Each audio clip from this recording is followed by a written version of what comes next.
विजेडी नेता को गोलीमाड़ घटन BJP press meet Dhenkanal जिला कामाख्यानगर बीजेडी युव नेता कान्हूचरण साहू को दुर्बृत्त मान गोलीमाड़ को नहीं बीजेपी पक्षर एक प्रेसमिट कामाख्यानगर विजु कल्याण मंडपठारे अनुष्ठित हो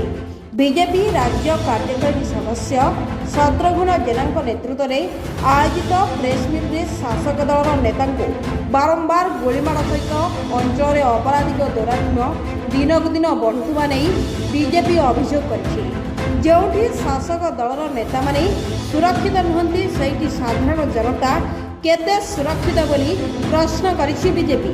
एवं पुलिस प्रशासन तुरंत सठिक ढंग से कार्य करने को बीजेपी नेता माने प्रेसमिट माध्यम निवेदन करिसेंति। बीजेपी नेता पवित्र विश्वाल विभू पट्टनायक रास बिहारी बेहरा प्रमुख उपस्थित थे। Report Dhenkanal news. संध्यारे प्रिंट मीडिया इलेक्ट्रॉनिक्स मीडिया समस्त सांबादिक बंधुगण ये उपस्थित अच्छा भारतीय जनता पार्टी तरफ मु समस्त स्वागत करुच्ची एवं आज एक विशेष कार्यक्रम अनुसार ये कामाख्यानगर रे गोटे गुलिकांड घटी जोटा कि गणतंत्र रे बमिंग गुड़ी ये शुभंकर नुहे ये परिस्थिति रे आपण मानकर माध्यम रे किभली भाव रे यार प्रति समस्त सांबादिक बंधुगण को आम आज आमंत्रित करिछु। आपण मन जानचंती कालीर गुलिकांड ये कामाख्यानगर पे नुआ नुहे अतीत रे एई बीच बजार उपरे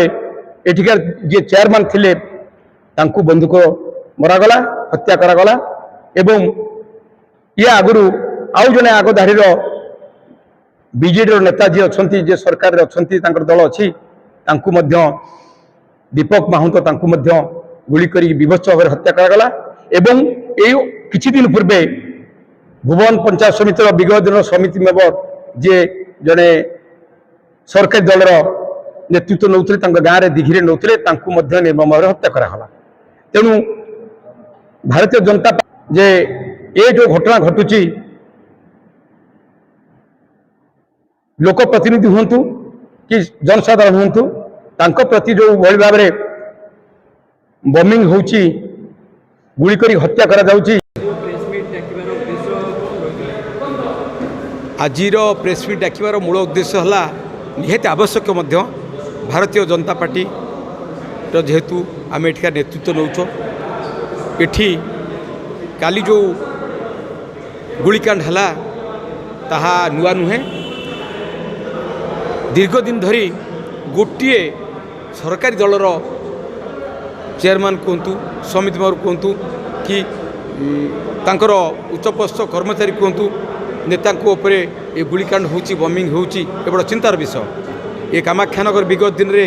जहाँ थिला एटी हिंसार स्थान नथिला एठी एई भली घटना घटिबा द्वारा लोक मैंने भवित होचन जनसाधारण असंतोष होची एवं मु आशा करुच्ची आमर विरोधी दल हिसाब रे भारतीय जनता पार्टी हिंसा चाहे नहीं अहिंसा तार धर्म तेणु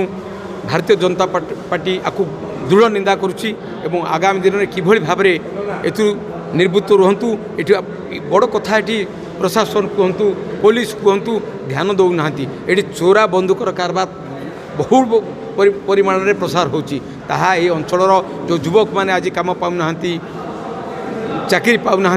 से माने व्यक्तिगत स्वार्थ पे यार आश्रय नहीं किसी प्रतिकार न कले आगामी दिन में ये जो कामाख्यानगर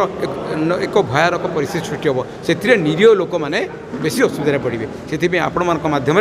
मु निवेदन करुच्ची जे एटी प्रशासन को आपण मैंने तागिद करूँ आपण लिखु टीवी देखातु प्रिंट मीडिया और इलेक्ट्रॉनिक मीडिया माध्यम बहुल प्रचार करूँ ए कामाख्यानगर शांत परिवेश फेरी आसु।